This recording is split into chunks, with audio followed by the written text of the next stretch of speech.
What up? What up? What up, y'all? Boy, today has been a day. A lot of Marvel news has dropped. If y'all can hear me, drop a little comment so I can make sure my audio correct. Y'all know I don't be live streaming. I don't know what I be doing half of the time, but what's up? What's up? What's up, y'all? Tina here, and we are live and locked in. And for today's show, it's gonna be mostly Marvel stuff. We have some X-Men news, Blade rumors, Spiderman drama, and a few other things. Kevin Feige and the people over at Sony are beefing about Spider-Man. So we're going to talk about that a little bit. But first up, I really don't want to spend too much time on this next story, but the Hollywood Reporter has came out and announced that Kang Dynasty will no longer be called the Kang Dynasty. We've heard these rumors for a while now, and this is just disappointing. It's the whole incident is just sad. Jonathan Majors has lost everything over this incident, and the ripple effect of Jonathan Majors getting in trouble has tripled into Marvel, and now Marvel has to make all these changes. So I like the idea, Kang. I think they really had something good cooking with Jonathan Majors, but I feel like maybe Marvel feels like their character may be tainted by all the drama with Jonathan Majors, which is wild that you're making a whole complete pivot off of what happened in the real world. It seems like maybe, never mind, I'm not going to say that. I mean, it's business, right? So I get it. I understand how the game goes. They feel like that maybe the Kang brand is a little tainted because it's attached to Jonathan Majors, and they don't want to be attached to anything that has to do with any resemblance of abuse. So you can't really, I guess, fault Disney for wanting to creep away from having the name Kang in their title. I personally feel like they should finish the job.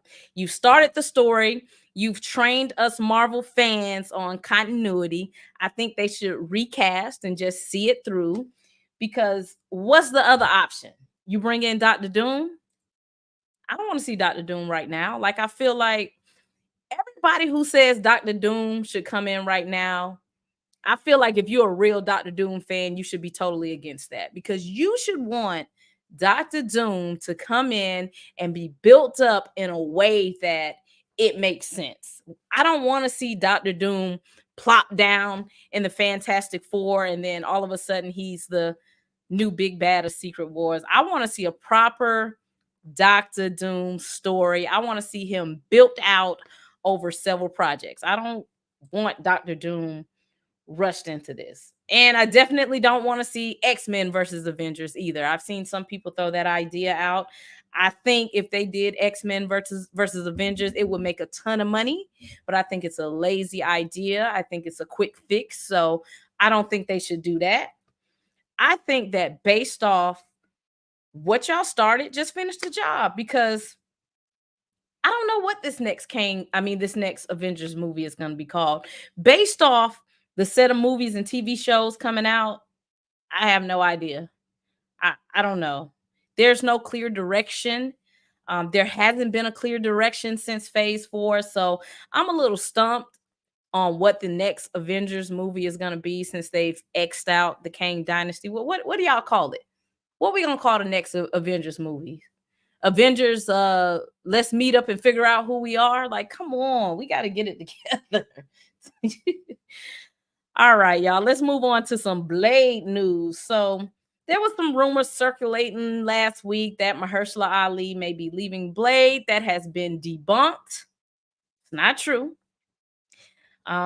Scooper, My Time to Shine. No, not My Time to Shine. Can We Get Some Toast came out today and said that Blade is going to be in Marvel Zombies. I don't know how true that is. We're going to throw that into the rumor bucket, but he said Blade is supposed to have a big impact on Marvel Zombies. We'll see.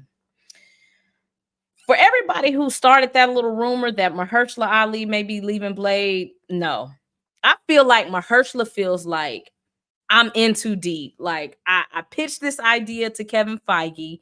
It's been all these years. He's not about to leave this project. I feel like he feels like he can't just walk away. We've already waited too long to get this movie. It would be crazy if he walks away from this film. Not only does it look bad to like Marvel fans or Blade fans, I think it would look bad on him to just ditch it, even though some people might say it won't look bad. Some people might say he's been patient and waiting on everybody to get it done and they just can't. So Mahershala Ali is still very much involved with Blade. The date may change.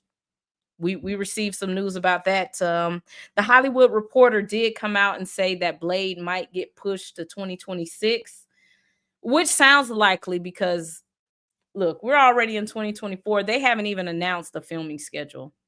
We don't even know when Blade is filming. So there's no way Blade is coming out next year. I just hope they don't move it to Black History Month of 2026. I don't want to see Blade in Black History Month. Don't move it there. My God. Move it to a different date. Just don't move it to February. So there's also rumors, this came from Daniel RPK, that the Midnight Suns may actually be coming to the MCU. The director of Werewolf by Night is supposed to be heading that movie up. I don't know if it's officially been greenlit or if they're just throwing ideas out and trying to figure out how to get everything squared away, because how are we already pitching not Werewolf by Night, but Midnight Suns, and we still ain't got Blade? Like, everything is moving faster than Blade. That's crazy. So if they go with Midnight Suns, who do we have? We got, trying to think, Moon Knight, you got Blade, you got Elsa Bloodstone. You might want to throw in Kit Harington's Black Knight. Daniel RPK said they don't want to use any characters that's already been in Avengers movies, so we're not going to see like Doctor Strange. You can't put Wong in there, which might make sense to actually put Wong in a Midnight Suns MCU version because he's been so involved with the magical or supernatural side. So I don't know who's going to be on this Midnight Suns team. We haven't seen Elsa Bloodstone. Has it been a year or two already? We ain't seen Moon Knight and God knows when. I don't know what they got going on with the supernatural side, but maybe they'll figure it out soon.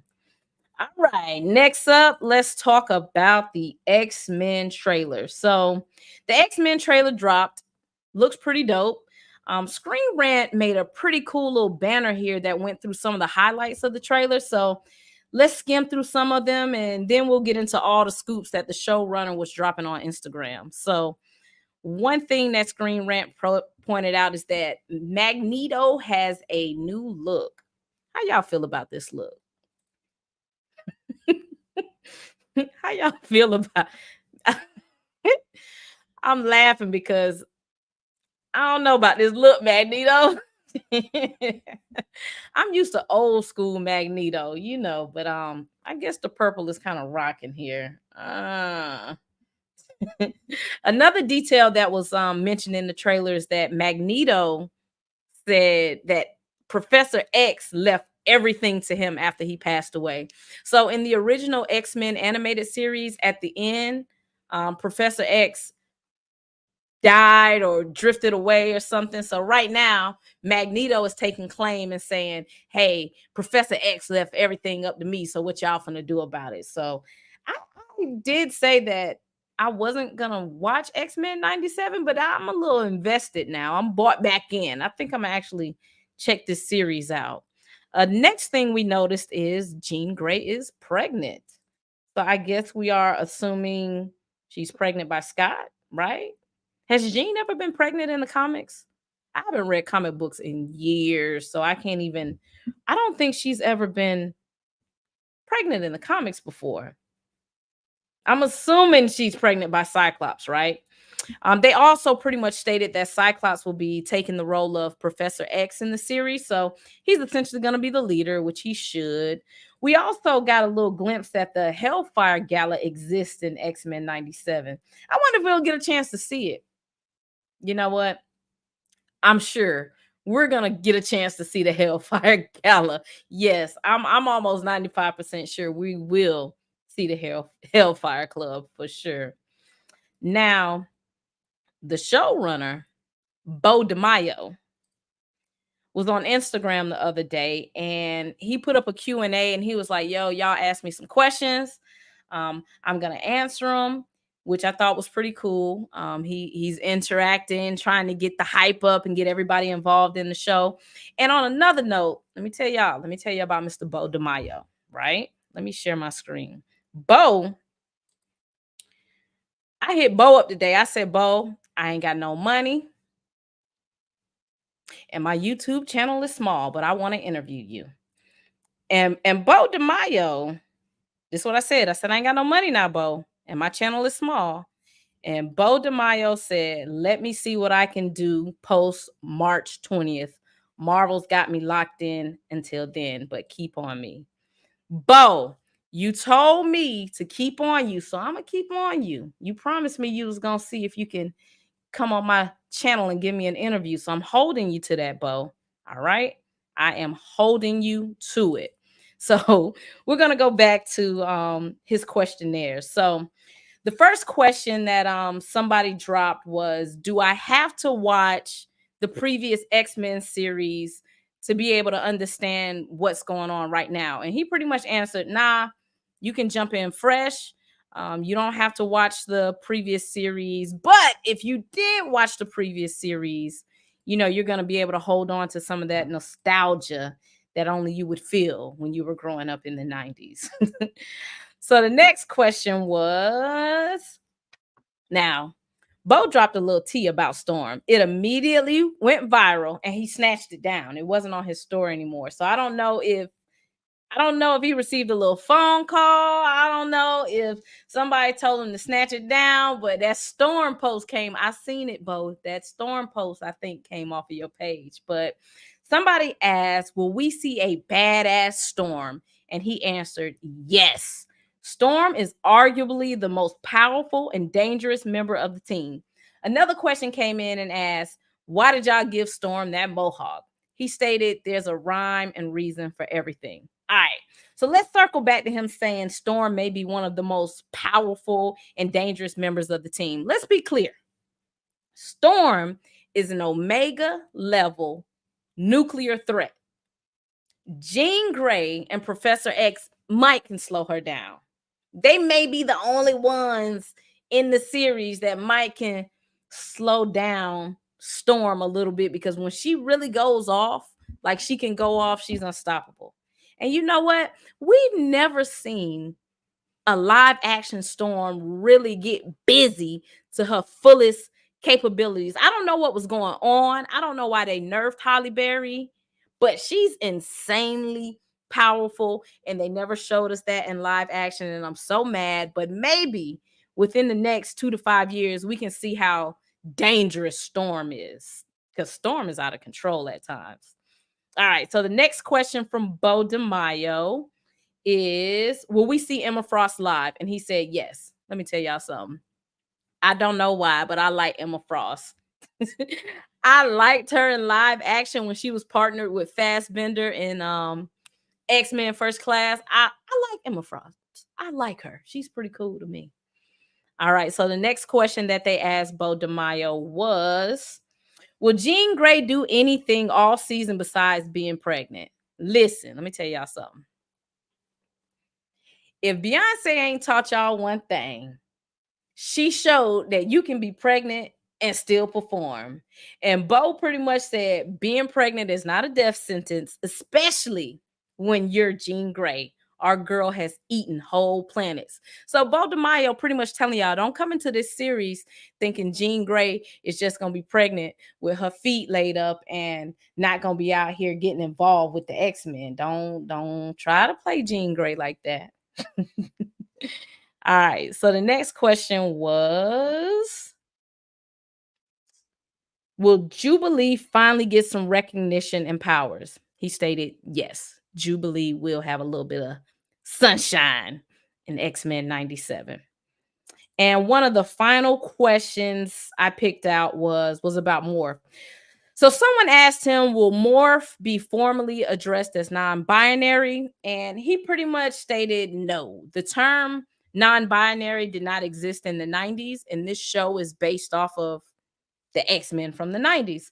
So he said Morph will pretty much just go by they, them.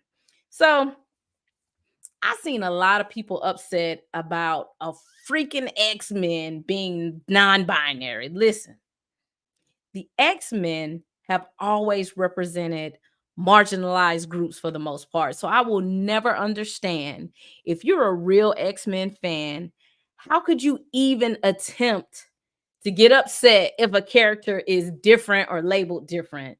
Like, that's the whole point of the X-Men. Let me tell y'all something. If you go back and watch X2, X-Men 2, the X2 movie, with fresh ears and eyes, that movie was literally a metaphor, even an allegory for being gay. Iceman literally goes home to come out to his parents who shun him. So I'm gay. I'm going to tell y'all I'm gay. So back when that movie came out, I was like, oh, this is some little gay coming out the closet type thing. But back then, you probably didn't recognize it. You probably didn't see it. But if you go back in 2024 and watch X2, you'll catch all the little gay or LGBT like subtleties that they sprinkled onto the topic. And it's just crazy because people wanted X-Men so bad. Y'all wanted the X-Men to come, and it's literally the most diverse comic run. So what do y'all think is gonna happen when the X-Men come to live action? People gonna lose their minds. People gonna go crazy when the X-Men, if y'all are calling the animated series woke, I don't know what's gonna happen when the real X-Men come to live action and you start seeing all these different mutants with different abilities and they're othered. So I don't know. I don't know. That's all I have on the X-Men 97 series. And Beau, you better come on my show. I'm holding you to that. He follows me now, so we should be live and locked in, my boy. All right, next up, let's talk about Henry Cavill. So the rumors are swirling that Henry Cavill may be coming to the MCU. So if you don't know who Henry Cavill is, he essentially played Superman over in the DC universe. Now, they're getting ready to retool the DC, so he pretty much got dismissed and said, "Hey, we don't need you as Superman. We're going with a younger Superman." So he is essentially free to come to the MCU if he wanted to. Now, the scooper, My Time to Shine, I think it was My Time to Shine, said that Henry Cavill has pretty much locked in a deal with Marvel. So this is all rumors. It hasn't been verified or substantiated, but I've seen people saying that Henry Cavill might be Cyclops. I've seen some people saying he might be Captain Britain.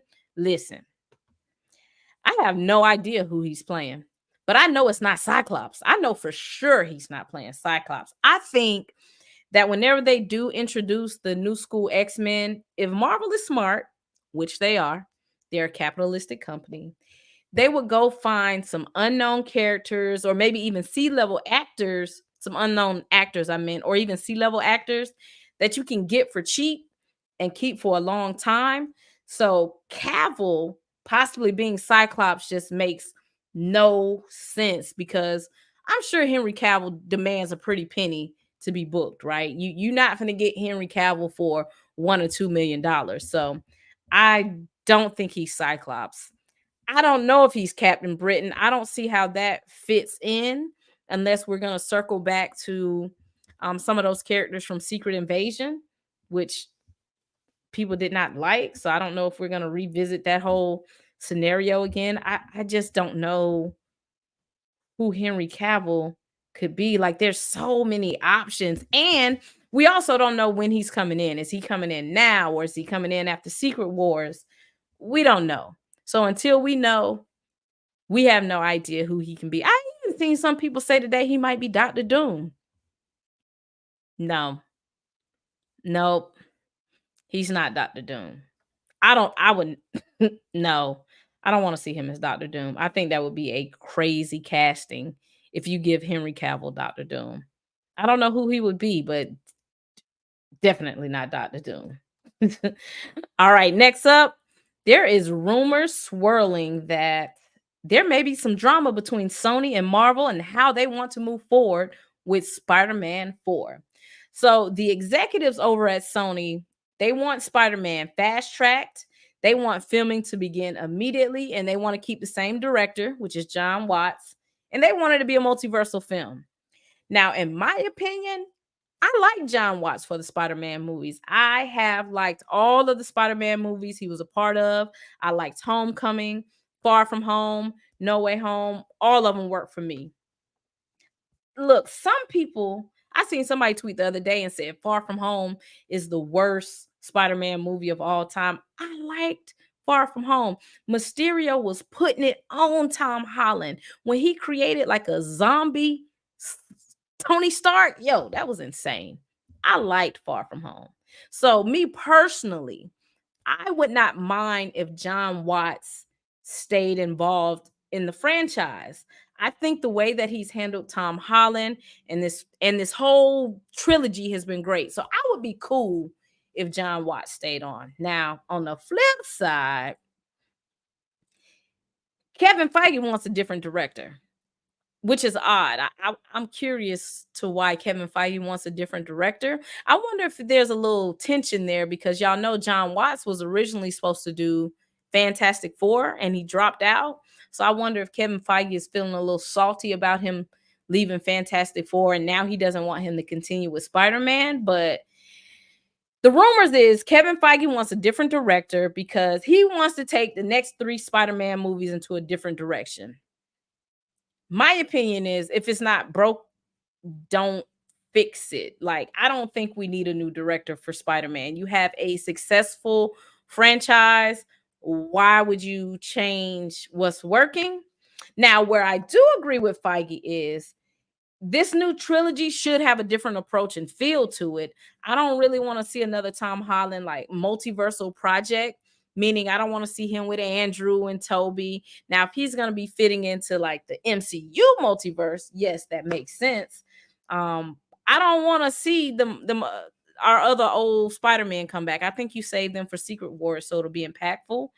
Um Kevin Feige wants to keep this ground level. I think Kevin Feige wants to start weaving this into Echo and Daredevil and Kingpin and the Devil's Reign. So right now there's beef with Sony. Sony wants to do multiversal stuff. Kevin Feige wants to do ground level, and he wants a different director handling the trilogy. So I don't know what they're gonna do. I guess we should be finding out a lot of information soon because Sony wants this movie out pretty quick. And honestly, when it's all said and done, this is Sony's property, so they kind of make most of the decisions. Feige is just kind of brought in as a partner, but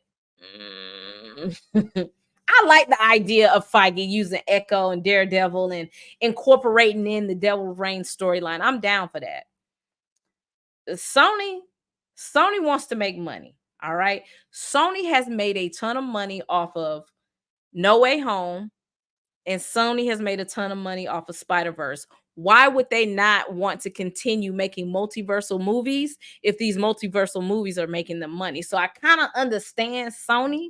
Sony is like, we need to stick to our bread and butter. And Kevin Feige is like, nah, we don't need to do that. I want to do something over here. I don't know. I don't know what they're going to do. Now, another rumor that's circulating is Amy Pascal over at Sony wants Kevin Feige to work on the Miles Morales live action project. Now, we don't know how true this is.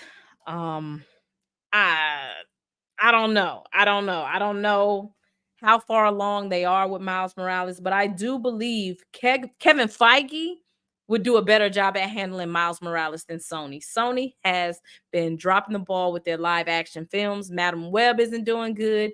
Morbius is horrible. There's a Venom movie coming out this year and nobody even knew about it. What is going on with Craven the Hunter? So yes, I would feel more comfortable with Kevin Feige handling Miles Morales than Sony, but I don't know if Kevin Feige wants to keep playing ball with them. I don't know. I don't know. I think Kevin Feige would do a better job at finding the right director and team to flesh the Miles Morales story out better. I personally think you need a black director, somebody who's young but talented, similar to how they found Ryan Coogler for Black Panther, and let them tell a Miles story that is very thorough and true to the character of Miles Morales. I think you have to definitely bring someone on who is familiar with the story of Miles Morales and the culture around Miles Morales. So I definitely think you need to find a director who is cultural, is what I'll say. Someone who knows what's going on. It sounds like they know Miles is a very important character and they want to get him right. So I could see why they would want Kevin to be involved. You know, he does bring a great checks and balances onto Sony when dealing with Marvel, but Feige's probably like, I just don't want to. Feige got to get his Kang and multiversal and Doctor Doom stuff together. I don't know if he's ready to take on the task of Miles Morales. And you know what? If he does decide to do it, he'll probably just end up handing it off anyway, similar to what he did with Black Panther, Shang-Chi, and WandaVision. You can tell the stories that Kevin Feige just hands off, and he's not really involved in. Like, you can tell he was not really involved with Black Panther 1 or 2, because some of the things that they got away with in Black Panther was crazy. All right, some more Spider-Man news. They said Nicolas Cage may be starring in a live-action Spider-Man Noir project. Now, I just got a question. Who asked for this? Who asked for this? Real talk. Y'all want to see this? Are y'all really gonna watch a Sony Spider-Man Noir project? Man, y'all are not gonna watch this. I do not believe it. I do not believe that y'all are gonna watch this. I don't think they should do this. Nicolas Cage, if you want to be a superhero, come to MCU or go to the DCU, but you don't want to fool over there with Sony and this Spider-Man Noir. They don't do it, Nick. Don't do it. And last up, the last thing I want to talk about is there's rumors going around that Angela Bassett had a meeting with the good folks over at Lucasfilm and Star Wars. Now, listen, I don't watch Star Wars. I'm too far behind. I am completely out of the fold, so I have no idea who she could be playing. But I'm just happy that Auntie Angela is still being sought after. I'm happy that she's still able to work in this industry and make a living. I'm happy that Angela is still involved with the Disney family, even though Ryan Coogler decided to her in Wakanda Forever. So I'm happy to see this. Now, I did say I don't watch Star Wars, but I'm going to watch The Acolyte. I don't even know what it's about, but I'm only watching it because Jodie Turner-Smith is going to be in it. I'm definitely going to watch that. Y'all got to put these Star Wars movies in order for me so I know how to watch them and figure out what the hell going on. But yeah, how do y'all feel about Angela Bassett possibly coming into the Star Wars universe? I think that's pretty cool. Angela Bassett can definitely play any role that you give her. Y'all can give her a lightsaber. She could be a leader. She could be a mama. She could be an auntie. She could be a villain. Have we ever seen Angela play a villain? Now that I'm thinking about it, let Angela be a villain. That would be pretty cool. We've never seen Angela Bassett play a villain, but that's all I have for today. Thank y'all for hanging out with me for these 30 minutes. I'll be back next Wednesday. On Wednesdays, we always talk about Marvel, DC, Game of Thrones, House of the Dragon, all that good stuff. But yeah, that's all I got. I ain't got nothing else to add unless y'all know something, which I doubt. I think I've covered everything. But make sure you subscribe, follow, leave some comments below if you have any questions or if you have any comments about the show. Peace out.